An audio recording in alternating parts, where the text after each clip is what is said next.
Hello friends, मैं विवेक sir, आपका teacher, आपका मेंटर। आज फिर से एक बार आपको मैं एक नया वीडियो देने जा रहा हूं जो आपके बोर्ड एग्जाम्स के लिए बड़ा इंपॉर्टेंट होगा, ठीक है ना। और आपको 2 दिन पहले मतलब परसों हम लोगों ने एक आपको क्लास दिया था यूट्यूब पे ही, और फिर ये इस पर मिलने जा रहा है आपको कि मतलब कौन कौन से चैप्टर्स आपके लिए बड़े इंपॉर्टेंट हैं, है ना। और हम लोगों को टोटल 16 चैप्टर करनी है, और उस 16 चैप्टर में हमें और क्या क्या करना है, ठीक है। तो उस 16 चैप्टर में हमने कहा था आपसे कि टोटल आप 8 चैप्टर अपने हिसाब से कर लो, ठीक है ना। 8 चैप्टर अगर आप कर लेते हो तो हमने कहा था कि लगभग आप 50% क्वेश्चन मार्किंग के हिसाब से देखा जाए तो जितनी आपकी जरूरत हो वो पूरी हो जाती है, ठीक है। तो इतना क्वेश्चन अगर आपका जब हो जाता है तो फिर हम लोग इसके बाद जो है कुछ अलग से भी चैप्टर्स को देख लेते हैं। हर चैप्टर्स में इंपॉर्टेंट पॉइंट्स क्या क्या है, ठीक है। तो आज मैं सोच रहा हूं आपको कि जैसे कि रिप्रोडक्शन का जो यूनिट है, तो रिप्रोडक्शन वाले यूनिट में खास करके चैप्टर नंबर जो 2 होता है, sexual reproduction in flowering plant. तो sexual reproduction in flowering plant जो है कभी कभी किसी किसी बच्चे को थोड़ी थोड़ी दिक्कतें होती हैं, तो क्यों ना हम लोग उस चैप्टर को हल्के हल्के रिवाइज कर लिया जाए। कोई कोई टॉपिक आता है तो उसको हम बताते चलते हैं, ठीक है ना। तो हम लोग क्या करेंगे, ओवरऑल सारे टॉपिक्स को हम लोग करते हैं, है ना। मेरे हिसाब से जो जो इंपॉर्टेंट पॉइंट्स है उसको हम आपको अभी करा देंगे, आपको हम बता देंगे, ठीक है ना। तो चलिए यहां से हम लोग आगे की तरफ बढ़ते हैं, ठीक है। ओके, चलिए आइए, हमारा जो अगला टॉपिक होने जा रहा है यहां से, ठीक है। अगला जो टॉपिक होने जा रहा है, तो हमारा 2024 का एग्जाम है, रिवीजन क्लासेस है हमारा। तो इस रिवीजन क्लासेस के अकॉर्डिंग हम लोग आगे के पॉइंट पर पहुंचते हैं, ठीक है। और हमारे पास जो टॉपिक है उस टॉपिक के अकॉर्डिंग हम लोग आगे करेंगे। तो हमारा जो चैप्टर है वो चैप्टर का नेम जो है, चैप्टर का नेम क्या कहता है, चैप्टर नंबर जो 2 है ना, चैप्टर नंबर 2 है। चैप्टर 1 काफी इजी होता है इसलिए उसको भी रहने दिए हैं, उसको आप खुद से भी कर लोगे, अगर कोई डाउट होगा तो कहना, हम करा देंगे, ठीक है। तो चैप्टर 2 पे सबसे ज्यादा हम लोग फोकस करें यहाँ पर। चैप्टर आपका 2 क्या है कि sexual reproduction, sexual reproduction, sexual reproduction in flowering plant, sexual reproduction in flowering plants, ठीक है। मतलब पुष्पी पौधों में लैंगिक प्रजनन, है ना। फ्लावर वाले प्लांट में अगर लैंगिक प्रजनन होना है, सेक्सुअल रिप्रोडक्शन होना है तो कैसे होता है, उसमें क्या क्या बातें होती हैं, उन सबसे कंसर्निंग कुछ कुछ बातें करेंगे, ठीक है। तो जैसे कि आपको बड़े अच्छे से याद है, बिल्कुल शुरुआत से बताते हैं, हमें यह पता है सबसे पहले बात, हमें बड़े अच्छे से पता है एक बात कि हम फ्लावर के बारे में बातें करते हैं, फ्लावर के बारे में। फ्लावर यानी कि फूल यानी कि पुष्प एक ऐसा संरचना होता है जिसमें इसके लैंगिक भाग होते हैं। जैसे फूलों की अगर हम बात कर लेते हैं तो फूल के स्ट्रक्चर पे फटाफट हम लोग इसको देख लेते हैं, कौन कौन सा पोर्शन है, क्या क्या है, फिर हम लोग इस पे बातें करेंगे, ठीक है ना। तो फूल के पोर्शन पे अगर हम लोग आते हैं तो देखिएगा यहां से हम बता रहे हैं आपको, ठीक है। तो आपको याद होगा ये फूल का ये जो हिस्सा होता है इसको हम लोग कहते हैं थैलेमस। क्या कहते हैं, थैलेमस कहते हैं, थैलेमस कहते हैं, ठीक है। इसी पर फूल टिका हुआ होता है। और फिर इसके ऊपर यहाँ पर कलरफुल पोर्शन में, कलरफुल पोर्शन में यहाँ पर थोड़ा सा गलत कर दिए हम, कलरिंग थोड़ा सा ठीक कर देते हैं, ठीक है। फिर ये पोर्शन आ गया, ठीक है। तो यहाँ पर कलरफुल पार्ट आ जाता है, यहाँ पर इस पार्ट को हम लोग कहते हैं पेटल। क्या कहते हैं, पेटल, कलरफुल पार्ट में। और इस नीचे वाले पोर्शन को, ये जो हिस्सा होता है ग्रीन कलर का, फ्लावर का जो हिस्सा जो नीचे ग्रीन के कलर के तरफ में होता है, ठीक है ना, इस पोर्शन को हम लोग कह देते हैं सेपल। याद रखना, सेपल, सेपल और पेटल। तो सेपल और पेटल के साथ याद रखिएगा कि सेपल के ग्रुप का क्या नाम होता है, उसी तरह पेटल के ग्रुप का क्या नाम होता है, ठीक है। तो सेपल के ग्रुप का नाम होता है कैलिक्स, ठीक है, कैलिक्स, ये बात आप याद रखोगे। और पेटल के ग्रुप का नाम होता है कोरोला, कोरोला। तो कैलिक्स एंड कोरोला, ठीक है, पेटल और सेपल, ये दोनों पार्ट अगर हम बात करते हैं तो ये दोनों के दोनों एसेसरी ऑर्गन होते हैं हेल्पिंग ऑर्गन होता है। इन दोनों के बारे में यही बात यहाँ पे कही जाती है कि ये दोनों के दोनों फ्लावर के जो है ना, ये दोनों पार्ट फ्लावर का जो होता है हेल्पिंग ऑर्गन होता है। क्या होता है? हेल्पिंग ऑर्गन होता है। ये सेक्सुअल रिप्रोडक्शन में मदद करता है। हेल्पिंग ऑर्गन कहो तो, एसेसरी ऑर्गन कहो तो, सहायक अंग कहो तो, सहायक अंग, ठीक है ना, मदद करने वाला अंग। अब इसके साथ ही अगर इंपॉर्टेंट बात की हम बात करें तो इसके फीमेल पोर्शन की अगर हम बात करते हैं यहाँ पर, this is the female part, ठीक है ना, ये फीमेल पार्ट इसका हो गया। इस फीमेल पार्ट की अगर हम बात करें तो दिस फीमेल पार्ट, ये क्या है भाई? तो फीमेल पार्ट है, याद रखिएगा, ये फ्लावर का फीमेल पार्ट होता है, ठीक है। इस फीमेल, एक सिंगल फीमेल पार्ट को क्या हम नाम दे सकते हैं? सिंगल फीमेल पार्ट का नाम हो जाता है पिस्टिल, पिस्टिल। दूसरा एक और नाम है पिस्टिल के साथ कार्पल, ठीक है। और इसके ग्रुप का क्या नाम हो जाता है? तो गाइनेसियम, गाइनेसियम इसका नाम हो जाता है। तो ये बात आप याद रख सकते हो। हिंदी में आप याद कर सकते हो स्त्रीकेसर और जायांग, इसका हिंदी नाम हो जाता है, ठीक है ना। फिर इसके साथ साथ इसमें जो होते हैं मेल वाले भी पोर्शन होते हैं, मेल वाले पोर्शन भी होते हैं। तो मेल वाले पोर्शन का क्या नाम रखते हो? तो मेल वाले पोर्शन का नाम हो जाता है स्टेमन। क्या कहते हैं? स्टेमन। स्टेमन क्या है? मेल पार्ट है, नर भाग होता है, नर भाग, मेल पार्ट, मेल पार्ट इसको कहते हैं, नर भाग होता है, ये नर वाला भाग हो गया, ये वाला हो गया मादा भाग हो जाता है, ठीक है ना। अब स्टेमन है, स्टेमन के ग्रुप को क्या नाम देते हैं हम लोग? तो एंड्रोसियम नाम देते हैं, एंड्रोसियम, एंड्रोसियम, ठीक है ना।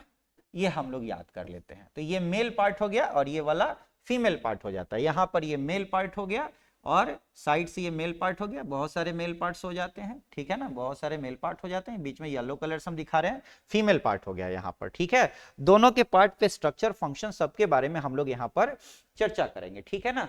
तो सबसे पहले आप ये भाग को देख लीजिए। अब इससे आगे चलिए, देखिए सेक्सुअल रिप्रोडक्शन के पार्ट में यही दोनों जरूरी चीजें होती हैं, ठीक है ना।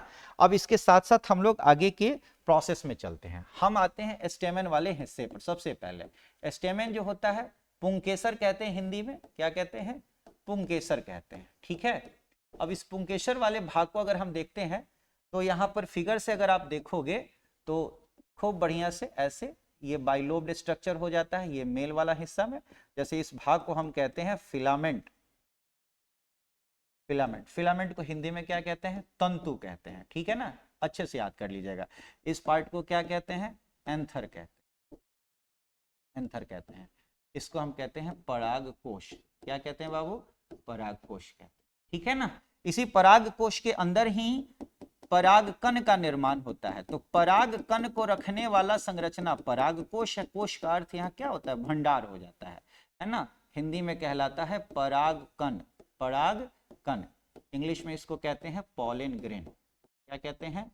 पॉलन ग्रेन कहते हैं। तो इस बात को आप रिवाइज कर सकते हो, ठीक है। तो ये परागकण है, यही मेल गैमेटोफाइट है, इसके अंदर नर युग्मक का निर्माण होता है। हम लोग इसके बारे में पढ़ेंगे, ठीक है। अब चलिए इसी में आप आइए, इसी में थोड़ा सा और आप आइए यहाँ पर, ठीक है। इसी को हाफ करके थोड़ा हम बताते हैं। यहाँ पर ऐसे देख लीजिए, तो यहाँ पर फीमेल वाला पार्ट आता है, ठीक है, पिस्टिल पार्ट आता है, पिस्टिल, ठीक है। स्त्री केसर कहते हैं हिंदी में, स्त्री केसर कह दिया हमने हिंदी में। अब इसके स्ट्रक्चर को बना के अगर हम देखते हैं तो देखो जरा भाई, यहां पर ये वाला ऐसे हो गया स्ट्रक्चर, है ना। इस भाग को कहते हैं हम ओवरी, अच्छे से सब लोग याद कर लीजिएगा। इसको कहते हैं हम स्टाइल और इसको कहते हैं stigma, stigma. Hindi medium, English medium, दोनों मीडियम के बच्चों के लिए इंपॉर्टेंट होता है, ठीक है। ओवरी को हिंदी में क्या कहते हैं? अंडाशय कहते हैं, अंडाशय कहते हैं। इसको हम वर्तिका कहते हैं, इसको हम वर्तिकाग्र कहते हैं, ठीक है। ये फीमेल वाला पार्ट हो गया। तो ये मेल पार्ट हो गया और एक दूसरा फीमेल पार्ट हो गया। हम लोग इसके बारे में अच्छे से पढ़ते हैं। तो एक एक करके सबके बारे में हम लोग डिटेल में स्ट्रक्चर देखेंगे। अब अगला टॉपिक एक बार फिर से आ जाते हैं, हम लोग स्टेमन की ही बात करते हैं। तो मेल वाले हिस्से में ही, स्टेमन वाले हिस्से में ही हम लोग स्टेमन में ही अगर चलते हैं तो स्टेमन में हमने बताया दो भाग होता है, एक होता है एंथर, दूसरा होता है फिलामेंट, ठीक है। तो देखो फिलामेंट जो होता है ना, फिलामेंट जो होता है, तंतु जो होता है, फूल के नीचे नीचे जो वाला जो भाग होता है थैलेमस है ना, पुष्पाशन कहते हैं हिंदी में, उससे जुड़ा होता है। ऊपर वाले भाग पर एंथर है ना, यहाँ पर देखो, यहाँ जो होता है ना, ये पुष्पासन से जुड़ा होता है। यहाँ क्या होता है, ये पुष्पाशन से जुड़ा होता है, पुष्पाशन से अंग्रेजी में कहते हैं थैलेमस, ठीक है ना, थैलेमस से जुड़ा होता है। और इसी फिलामेंट का ऊपर वाला भाग किससे जुड़ा है, एंथर से जुड़ा है। फिलामेंट के बारे में एक अच्छी बात कही जा रही है, ये पतला धागा तंतु जैसा संरचना होता है ना, पतला धागा जैसा, पतला तंतु होता है ये, ठीक है ना, थिन स्ट्रक्चर होता है, पतला सिलेंडर स्ट्रक्चर होता है। अब हम लोग को मेनली एंथर से कैसा कैसा संरचना है हम लोग को उसके बारे में देखना होता है। तो अब यहाँ पर आप देखिए, तो जैसे कि अगर आप ये बात यहाँ करते हो एंथर से रिलेटेड, तो देखो ऐसे ये दो भागों में दिखा होता है एंथर, तो इसलिए एंथर के बारे में ये एक्चुअली किसका फिगर पढ़ने जा रहे हैं, एंथर का फिगर पढ़ने जा रहे हैं, एंथर, ठीक है, एंथर के बारे में। तो ये बाइलोब्ड स्ट्रक्चर कहते हैं। कौन सा स्ट्रक्चर कहलाता है, बाइलोब्ड स्ट्रक्चर होता है, दो भागों में बटा हुआ रहता है, ठीक है। और जब हम इसका ना टीएस स्टडी करते हैं, इसका टीएस ट्रांसवर्स सेक्शन जब हम इसका करेंगे, इसका जब हम ट्रांसवर्स सेक्शन करते हैं, टीएस लेते हैं, तो हमारे पास यही फिगर जो है ना, यही फिगर जो है ऐसे दिखाई देता है, ऐसे दिखाई देता है, ऐसे दिखाई देता है। ये दो चार भाग, ठीक है, ये चार भागों में दिखाई देता है, जिसमें एक लोब को यहां पर दिखाया जाता है, यहां पर, जैसे कि आप चाहो तो एक लोब को यहां से दिखा सकते हो, एक लोब को यहां दिखा दो, दूसरा लोब को यहां दिखा दो, तीसरा लोब को यहां दिखाओ, चौथा लोब को ये दिखाओ। तो ये चार लोब हो जाते हैं, 1 2 3 4, ये चार लोब हो जाते हैं, यही है वो 1 2 3 4 लोब हो जाते हैं, ठीक है। इसके स्ट्रक्चर को हम लोग देखते हैं। असलियत में ये एंथर तो हो गया, ये एंथर तो हो गया। एंथर वाले इसी स्ट्रक्चर को ना हम लोग एक आध और नाम देते हैं, एंथर वाले इसी स्ट्रक्चर का हम लोग नाम देते हैं, इसको हम लोग कहते हैं माइक्रो एस्पोरेंजियम, माइक्रो एस्पोरेंजियम है ना, माइक्रो एस्पोरेंजियम, सूक्ष्म बीजाणुधानी एक संरचना इसका नाम हो जाता है, ठीक है, क्योंकि इसी के अंदर माइक्रो स्पोर का निर्माण होता है, ठीक है, इसीलिए इसका नाम ऐसा पड़ता है, ठीक है। अब माइक्रो स्पोरेंजियम हम स्ट्रक्चर देख रहे हैं, तो इसी को हम एंथर भी कर रहे हैं, तो एंथर और माइक्रो स्पोरेंजियम यहाँ पर सेम वर्ड है, दोनों की बातें यहाँ पर सेम है, कोई अलग बातें नहीं है। अब इसका लेयर वाइज स्टडी अगर हम लोग करें, तो किसी एक पोर्शन को लेकर अगर देख लीजिए जो चारों में होता है, ठीक है, तो देखो सबसे आउटर जो कवरिंग जो लेयर होता है ना बाबू, उस आउटर कवरिंग लेयर का नाम यहाँ पर हो जाता है, उसका सबसे बाहरी नाम हो जाता है एपिडर्मिस, एपिडर्मिस इसका नाम हो जाता है, ठीक है, एपिडर्मिस नाम हो जाता है। फिर इसके ऊपर अगर आप आइए, तो एपिडर्मिस के बाद फिर से एक लेयर और हो जाता है, एक लेयर और होता है, इस लेयर का नाम हो जाता है एंडोथीसियम, एंडोथीसियम, ठीक है, ये हो जाता है। और फिर एक और लेयर की अगर हम बात कर ले, तो एक और लेयर है, इसको हम कहते हैं मिडिल लेयर, मिडिल लेयर, इसका नाम मिडिल लेयर हो जाता है, ठीक है, मिडिल लेयर हो गया। और तब मिडिल लेयर के इनसाइड में अगर हम देखते हैं, तो यहाँ पर एक स्ट्रक्चर होता है जिसको हम लोग कहते हैं टैपेटम, ये चौथा लेयर एक तरह से देखा जाए, टैपेटम। तो चारों में ये बातें होती है, चौथा लेयर सब में होता है, चौथा लेयर सब में होता है, ठीक है, टैपेटम।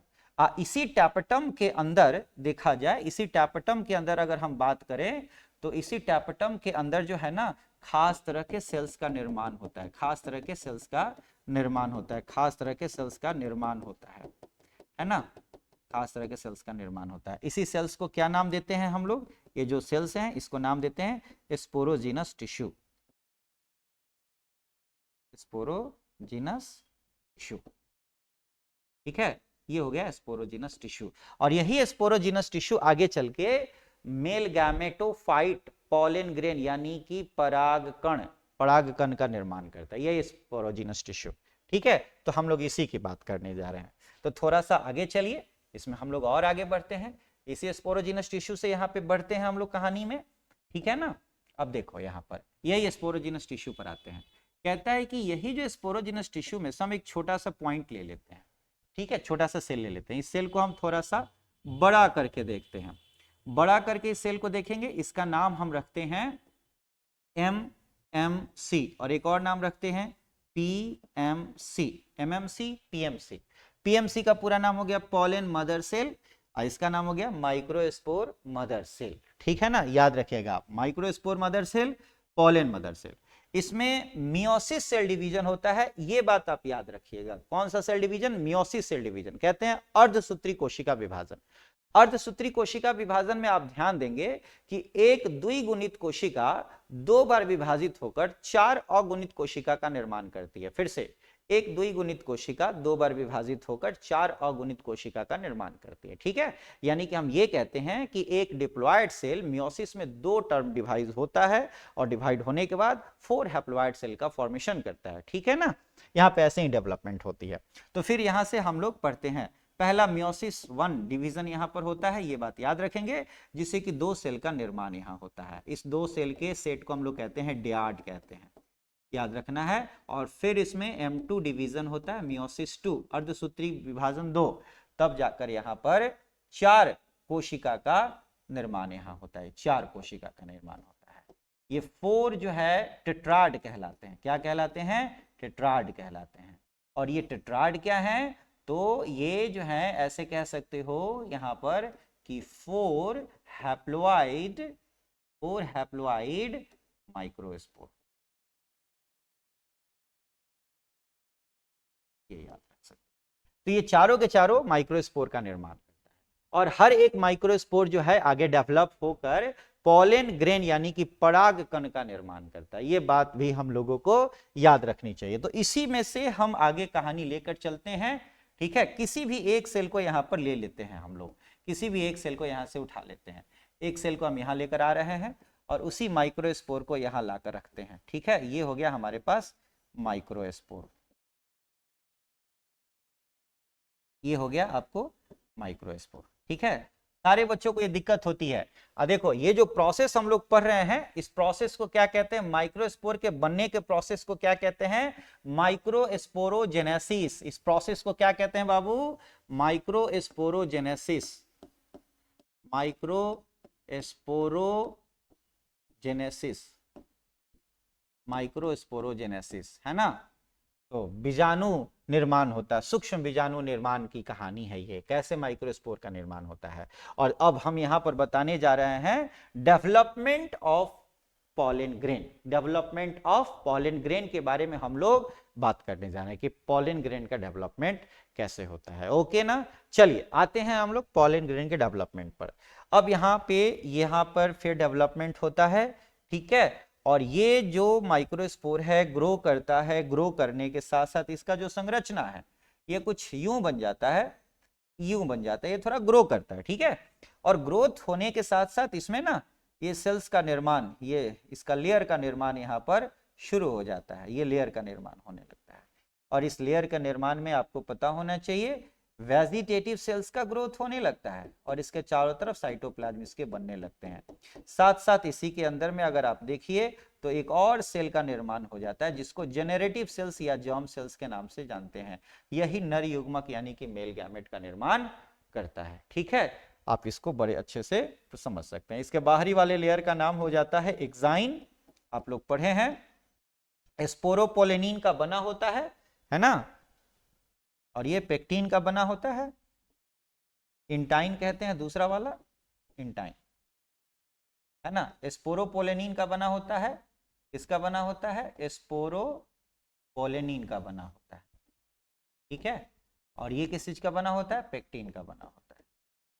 अब देखिए, स्पोरोपोलेनिन का बना होता है जिससे काफी मजबूत होता है, इसके वजह से पोलन ग्रेन जल्दी भीगता नहीं है, पानी के वजह से किसी कीड़ा मकोड़ा से खराब नहीं होता है, हवा पानी से खराब नहीं होता है, माइक्रोब्स से खराब नहीं होता है, तो सुरक्षित हो जाता है। ठीक है ना, ये इंटाइन हो गया। इंटाइन के इनसाइड में ये जो सेल्स होते हैं ये वेजिटेटिव सेल्स होते हैं, वेजिटेटिव सेल्स हो जाते हैं, वेजिटेटिव सेल्स हो जाते हैं। वेजिटेटिव सेल्स का वेजिटेटिव न्यूक्लियस हो गया, और ये जो छोटा इसके साथ जो न्यूक्लियस बन रहा है इसको हम लोग कहते हैं जेनरेटिव सेल, जेनरेटिव यही बाद में यही जेनरेटिव सेल जो है आगे चलकर मेल गैमेट का निर्माण करता है, जिसको कि हम लोग नर युग्मक के नाम से जानते हैं। ठीक है, ये मेल गैमेट का निर्माण करता है। थोड़ा सा इसको आगे समझिएगा ठीक से, अगर दिक्कत ना होनी है तो। ठीक है, तो चले आगे हम लोग।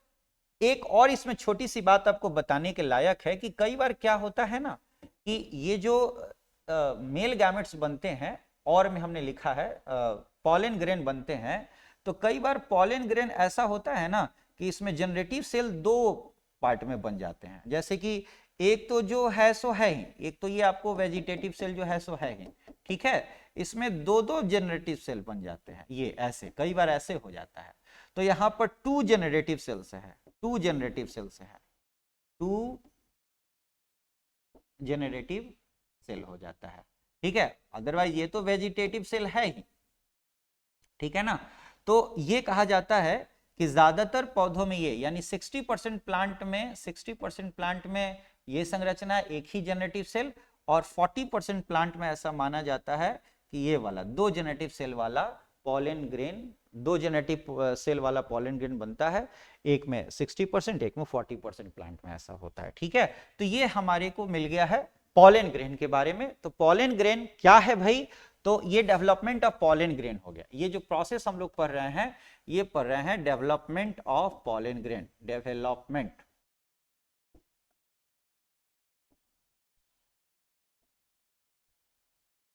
डेवलपमेंट ऑफ पॉलन ग्रेन, ठीक है, पॉलन ग्रेन का डेवलपमेंट, ठीक है। पॉलन ग्रेन के डेवलपमेंट के बारे में हम लोग यहां से देख रहे हैं, ठीक है। पॉलन ग्रेन को एक और नाम से जाना जाता है, पॉलन ग्रेन को एक वर्ड जान लीजिए, पॉलन ग्रेन को हम लोग एक नाम देते हैं, कहते हैं मेल गैमेटोफाइट। क्या कहते हैं बाबू, मेल गैमेटोफाइट कहते हैं, ठीक है, मेल गैमेटोफाइट कहते हैं। ये चीजें हो गई, ठीक है। तो चलिए थोड़ा सा और आगे इसके बारे में, मेल गैमेट से रिलेटेड थोड़ा और इंफॉर्मेशन हम लोग बटोर लेते हैं, ठीक है। तो एक पॉइंट आपको मिलेगा पढ़ने के लिए एनसीईआरटी की बुक में, वियाबिलिटी, है ना, एक पॉइंट आपको पढ़ने को मिलता है, वियाबिलिटी, वियाबिलिटी, है ना। तो वियाबिलिटी क्या होती है, तो टाइम पीरियड होती है, time period of, time period लिख देते हैं, time period of fertilization capacity, fertilization capacity of male gamete, sorry of male gamete, ठीक है। तो हर प्लांट का अलग अलग होता है, कोई प्लांट की कैपेसिटी जो होती है पॉलन ग्रेन बनने के बाद 1 घंटे 2 घंटे तक ही फर्टिलिटी का टाइम होता है, किसी का 10 दिन होता है, किसी का 1-1 महीना होता है, किसी का 1 साल होता है। तो अलग अलग प्लांट का अलग अलग, जैसे गेहूं वगैरह में है, मकई वगैरह में है, चावल वगैरह में, धान, व्हीट, मेज वगैरह में 1 मंथ का 30 डेज का माना जाता है, ये आपको पढ़ना है, ठीक है। और फ्यूचर के यूज के लिए, फ्यूचर के यूज के लिए इसको स्टोर भी किया जाता है, फॉर फ्यूचर यूज, है ना, और फ्यूचर यूज, और फ्यूचर यूज, भविष्य में यूज करने के लिए इसको हम लोग लिक्विड नाइट्रोजन में स्टोर करते हैं, स्टोर इन लिक्विड नाइट्रोजन, है ना, store in liquid nitrogen, liquid nitrogen में इसको हम लोग स्टोर करते हैं -196 डिग्री सेल्सियस पर, ये बात आप याद रखिएगा भविष्य के यूज को लेकर, ठीक है। बताया जाता है एक और छोटा सा बात कि पॉलन ग्रेन में जो होता है ना बाबू, पॉलन ग्रेन में, पॉलन ग्रेन में बहुत ज्यादा प्रोटीन की मात्रा होती है ना, स्टोर प्रोटीन, स्टोर प्रोटीन, इसमें बहुत प्रोटीन की मात्रा होती है। तो प्रोटीन की क्वांटिटी बहुत ज्यादा होने के वजह से इसका बहुत सारा यूज है, जैसे कि टैबलेट्स वगैरह बनाए जाते हैं, सिरप वगैरह बनाए जाते हैं, पाउडर फॉर्म में यूज होता है, और ज्यादातर इसको रेस कोर्स के घोड़ों को यूज दिया जाता है। उसके अलावा आप एथलीट्स वगैरह जो होते हैं, प्लेयर्स वगैरह जो खेलते कूदते हैं, तो उनको काफी एनर्जी मिले, इसके लिए पॉलन ग्रेन का यूज डस्ट के रूप में, पाउडर के रूप में लोग करते हैं, ठीक है ना, क्योंकि इसमें न्यूट्रिशन की क्वांटिटी बहुत ज्यादा होती है। तो ये जो हमारे पास अभी अभी जो हम लोग इतना सारा टॉपिक जो देख रहे हैं, these are based on male, है ना, पॉलन ग्रेन, स्टैमन, इससे कंसर्निंग बातें हो जाती हैं। तो ये हम सेक्सुअल रिप्रोडक्शन वाले पोर्शन में हम लोग पढ़ रहे हैं, जो चैप्टर नंबर 2 का है, ठीक है। अब इसमें थोड़ा सा आगे हम लोग बढ़ते हैं, थोड़ा सा आगे बढ़ते हैं, और थोड़ा आगे बढ़ने का मतलब ये आ गया कि हमारे को एक और टॉपिक छोटा सा पिस्टिल की हम बात कर लेते हैं। पिस्टिल, पिस्टिल, पिस्टिल में तो हमने जान ही लिया है कि छोटा छोटा पॉइंट है भाई। पिस्टिल में तो हम जान ही चुके हैं, ठीक है, कि भाई ये होता है स्टिग्मा, ये होता है स्टाइल, ये होता है ओवरी। और हम ओवरी का एलएस स्टडी करेंगे। ओवरी का क्या करेंगे? एलएस करेंगे। ओवरी, ओवरी का एलएस स्टडी करते हैं हम लोग, है ना, एलएस स्टडी करते हैं। तो एलएस स्टडी में क्या आ जाता है, तो हम लोग अगर ओवरी के बारे में अगर देख रहे हैं तो ओवरी के इनसाइड में हम लोगों को एक संरचना मिलता है जिसका नाम आता है ओव्यूल। ये है ध्यान रखने लायक बातें, इसको हम कहते हैं, ठीक है। ओव्यूल का एक और नाम मेगास्पोरेंजियम, मेगास्पोरेंजियम, है ना। दीर्घ बीजाणुधानी चाहे गुरु बीजाणुधानी इसको हिंदी में कहते हैं, बड़ा भारी नाम है इसका, गुरु बीजाणुधानी या दीर्घ बीजाणुधानी। ओव्यूल है, हिंदी में बीजांड के नाम से इसको जानते हैं। ओव्यूल का एलएस पढ़ने जा रहे हैं कि कैसा कैसा संरचना है, क्या क्या इसमें होता है। तो इसी एलएस को लेकर हम लोग यहाँ पर एक फिगर ड्रॉ करेंगे, ठीक है। तो जैसे इसी बात को हम बनाते हैं यहाँ पर, जैसे कि हमारे पास ये ऐसे टॉपिक आ गया बुआ, सॉरी थोड़ा गलत नहीं बनेगा, इसको थोड़ा सा ऊपर करते हैं, इसको थोड़ा साइड में लाते हैं, अब बनाते हैं। तो चलिए यहां से आ जाते हैं हम लोग, चलो ठीक है, ये भी ले लिए, ओके। फिर यहाँ से पोर्शन ऐसे ऐसे स्ट्रक्चर हम लोग ड्रॉ कर देते हैं, यहाँ से भी ऐसे पोर्शन, ठीक है, फिर ऐसे इसको। तो यहाँ पर सबसे पहला पोर्शन, ये जो पोर्शन बता रहे हैं यहाँ पर हमने लिख दिया फ्यूनिकल, एफ, फ्यूनिकल ये कहलाता है, फ्यूनिकल, फ्यूनिकल, फ्यूनिकल जो है आगे चल के ये ओवरी के वाल से कनेक्ट हो जाता है, ओवरी वाल, ओवरी के वाल से अंडाशय की दीवार से जुड़ जाता है। ये अंडाशय की दीवार है, यहाँ पे जोड़ने का काम करता है, मेन ओव्यूल ये हो जाता है, ठीक है। अब यहाँ से आप देखोगे आप, ठीक है ना, यहाँ से अगर आप देखने का कोशिश करो तो ये जो बाहर और ये अंदर है ना, अंदर और बाहर, ये हो गया आउटर, आउटर, और ये हो गया इनर, आंतरिक, और दोनों को कहते हैं इंटैगुमेंट, इंटैगुमेंट, आउटर एंड इनर इंटैगुमेंट वाला पोर्शन हो गया, ठीक है ना। तो हम लोग ओव्यूल पर हैं, ध्यान रखिएगा। इस पार्ट को हम कहते हैं जो क्लोज्ड एंड है, इसको हम कहते हैं चले जा, हाँ कहीं जा मत, रुक जा, चले जा। और यहाँ पे ओपनिंग है, इस ओपनिंग को हम कहते हैं माइक्रोपाइल, माइक्रोपाइल, स्ट्रक्चर याद रखना है, माइक्रोपाइल संरचना याद रखना है। और ये पैरेनकाइमा टिश्यू का बना हुआ संरचना होता है भाई, पैरेनकाइमा टिश्यू का बना हुआ संरचना होता है, पैरेनकाइमा टिश्यू का बना हुआ संरचना होता है। और इस संरचना का नाम क्या है? इस संरचना का नाम होता है न्यूसेलस। क्या नाम होता है? न्यूसेलस, है ना, न्यूक्लियस नहीं है, न्यूसेलस है, ठीक है। अब इसी न्यूसेलस के हेल्प से माइक्रोपाइल पर, यानी यहां पर एक संरचना डेवलप होता है और इसको हम लोग कहते हैं एम्ब्रियो शैक। क्या कहते हैं?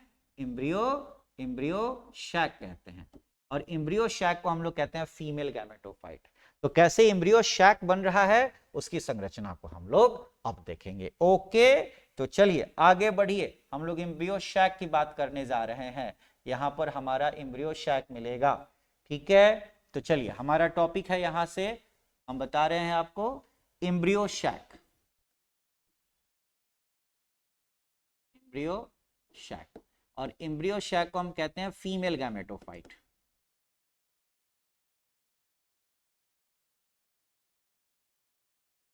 क्योंकि इसके अंदर फीमेल का यानी सेल का गैमेट का फॉर्मेशन होता है, ठीक है।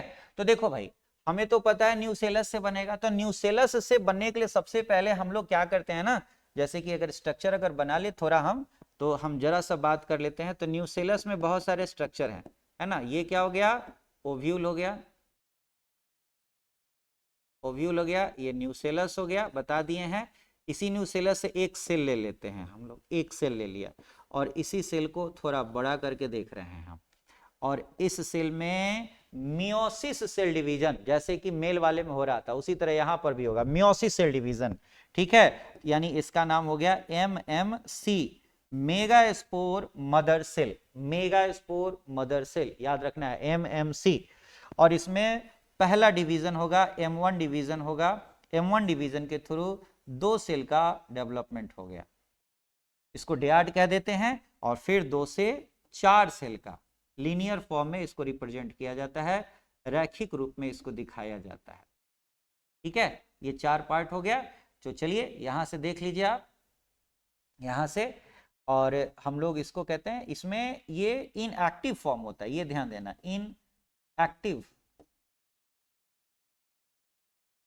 इनएक्टिव फॉर्म होता है, और ये वाला जो होता है एक्टिव फॉर्म होता है। ये वाला कहाँ होता है, एक्टिव फॉर्म होता है। ठीक है, इनएक्टिव फॉर्म होता है, एक्टिव फॉर्म होता है। और यही वाला एक एक्टिव फॉर्म जो है ना, एक्चुअली यही जो है मेगा स्पोर कहलाता है। यही क्या बनाता है, मेगा स्पोर। तो यहाँ मेगा स्पोर बनने की क्रिया हो रही है, यानी इस प्रोसेस को क्या नाम देंगे, मेगा स्पोरोजेनेसिस, मेगा स्पोरोजेनेसिस, है ना। गुरु बीजाणु जनन की प्रक्रिया यहां पर कहलाती है, गुरु बीजाणु जनन। ठीक है, अब इसी मेगा स्पोर को हम यहां लेकर आ रहे हैं बाबू, फिर से जैसे उसमें लाए थे। ठीक है, हमें बनाना क्या है, एम्ब्रियो शैक बनाना है, तो हम एम्ब्रियो शैक अब उसी मेगा स्पोर से बनाएंगे। अब यहां लेकर आ गए हम मेगा स्पोर वाले सेल को। ठीक है, तो यहां पर हमारे पास आ गया मेगा स्पोर का एक सेल है।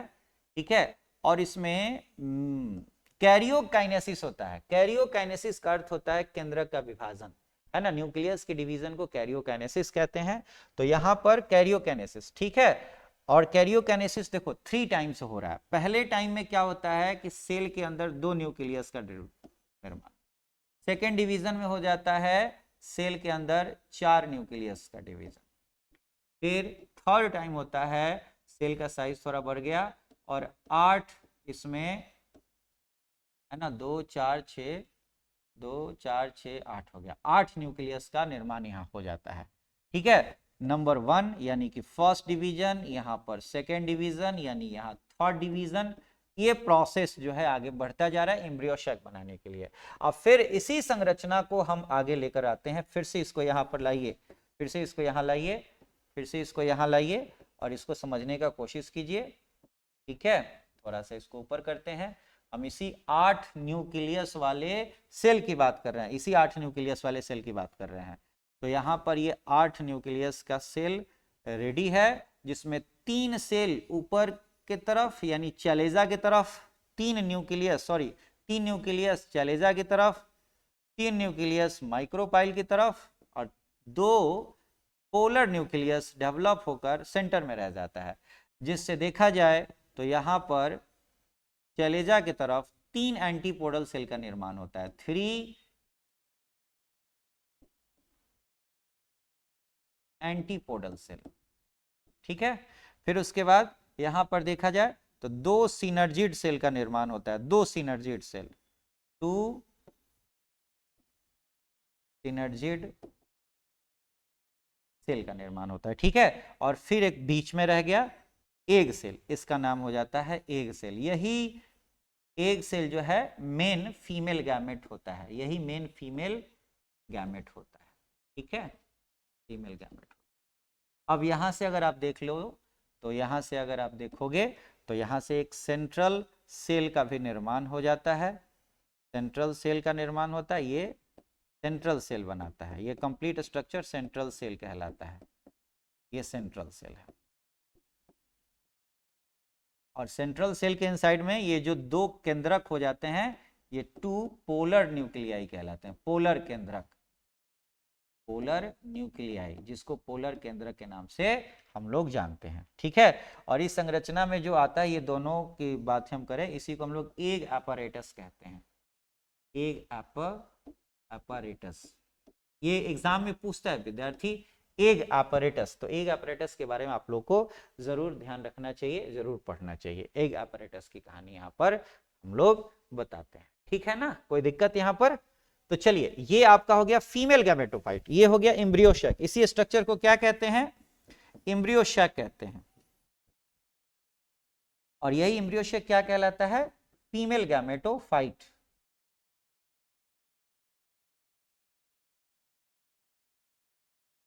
है ना।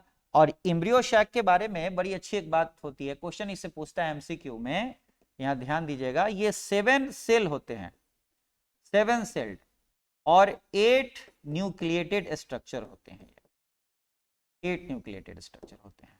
इसके बारे में ये बातें आप अच्छे से याद कर सकते हो, ये बातें 7 cell 8 nucleated structure is called embryo sac. तो आज और अभी हम लोगों ने देखा दो चीज क्या है, मेल रिप्रोडक्टिव पोर्शन और फीमेल रिप्रोडक्टिव पोर्शन, या यूं कहो कि नर का संरचना और मादा का संरचना, खास करके नर के युग्मक कैसे होते हैं, मादा के युग्मक कैसे होते हैं और कैसे बने होते हैं, क्या क्या उसके अंदर होता है, ये सारी बातें पढ़नी है, ठीक है। अब यहां से होता है क्या, परागन के बारे में बातें पढ़ी जाती है, परागन यानी कि पॉलिनेशन क्या होता है। तो हम लोग जो है ना अगली क्लास में पॉलिनेशन देखेंगे, ठीक है। पॉलिनेशन हो जाता है, पॉलिनेशन के बाद हम लोग पॉलिन पिस्टिल इंटरेक्शन पढ़ेंगे, पॉलिन का एजेंट पढ़ेंगे, फिर फर्टिलाइजेशन वगैरह पढ़ेंगे, एम्ब्रियो वगैरह का फॉर्मेशन पढ़ेंगे। तो ये आपको वीडियोस आपको मिलते चलेंगे, ठीक है। आज का ये वीडियो यहीं पर देख लो, ठीक है, तो फिर हम लोग इसको एक साथ देखते हैं, ठीक है। अगली क्लास में मिलते हैं हम लोग, थैंक यू, ओके।